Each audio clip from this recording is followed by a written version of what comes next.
Look, at the end of the day, nobody got killed. Nobody got hurt. There were some words spoken. And at the end of the day, words are words. Willie D. Live. I'll stand behind that. Yeah. I don't think most people going to have a problem with that because I don't think so because either. I think we want to know where they are. We want to know who lives next. We want to know if we got a sex offender or a serial killer living next door to us. Right. A registered sex offender at that. Yeah. We want to know that. Yeah, and he was arrested for sexual assault of a 12 to 15-year-old. So, yeah. Like I said in my post, good riddance. Yeah. Yeah. Have you spoken at all to Godfrey or Lord Jamar? No. Not at all? Not at all. What are your thoughts about ever patching that up? I think it's possible. And the reason why I asked that, man, because it's almost like y'all are joined at the hip. When I think about Vlad TV, and I'm talking about from years back, I'm not talking about right now, I'm thinking about, it's like, the people who was there helping build the blocks, Mm-hmm. And they were very much involved. I mean, and you helped them as much as they helped you. Yeah, right? no, I think it was a mutually beneficial relationship with everyone involved. Yeah. Look, at the end of the day, nobody got killed. Nobody got hurt. There were some words spoken.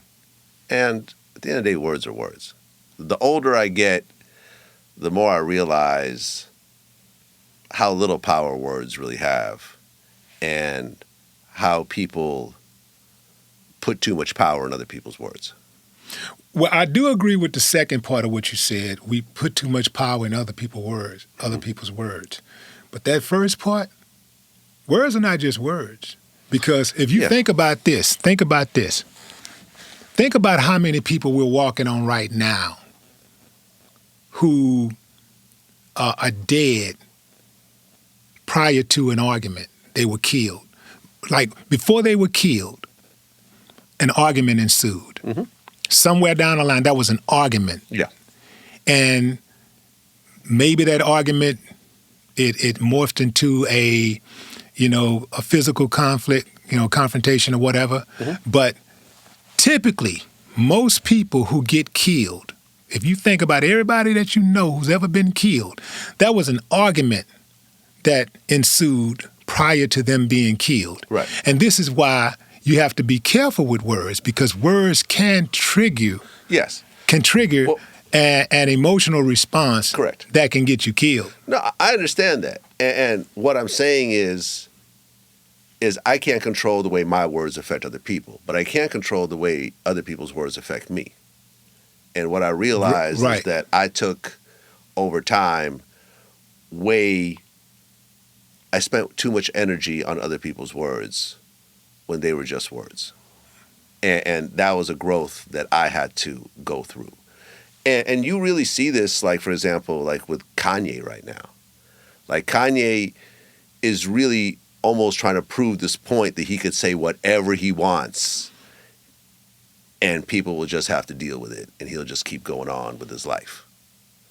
He called his mother a lesbian. He said all types of things about Jews. He said all types of things about black people. He wears a Klan outfit. He has an iced out swastika. He called Jay-Z's kids retarded. Like, you'd be hard pressed to find someone more offensive with their words. I mean, maybe a Charleston White, but Charleston doesn't have a voice like Kanye, right? Kanye is a global phenomenon. So when you see these words that he's saying, and, I remember in the beginning when he first went on his rants, it kind of bothered me, but now it's just sort of like, whatever. He's going to say what he says. I'm going to go have lunch. Whether he said it or not, my lunch is still going to taste the same. And that was just a growth that I had to go through of letting other people's words affect me. Now, I understand that there's repercussions for my words, and I can't, if I say something to you, I can't control your emotions. But with me, I realized I needed to grow up a little bit and not take words quite so seriously and not let myself be triggered with actions and so forth. And you also got to think, when the whole Farrakhan thing occurred, you got to remember where we were as a world. This was 2020. COVID. Right when COVID was hitting. Yeah. Everyone was triggered. Everyone was stressed out. I don't care who you are. Nobody was in the right state of mind at that point. Am I right? Right. The world had shut down. Everyone was wearing masks. Everyone was worried about dying. We all had friends who were dying. DJ K-Slay died. That was my friend. 3 people I interviewed died from COVID. And, I was not in my right state of mind at the time. And I think the world was also very much elevated in terms of being triggered at the time. So, yeah, it's not an excuse of any sort. I stand behind everything I said then, and I stand behind everything I say now. But you got to step back and see what was happening at the time. Everyone, George Floyd was happening right around that same time, right? There was riots, there were murders, there was we all got to see Rodney King, but George Floyd was an actual murder that we saw on camera, as opposed to just a brutal beating. And remember all the riots that were breaking out? I say it wasn't a quick murder either. It was a slow, hideous murder. Yeah. And the whole world at the time was going crazy, and it was a rough time, man. You didn't know what was going to happen. COVID right now seems like it never happened, but at the time it was a lot. We didn't know what that next year was going to look like.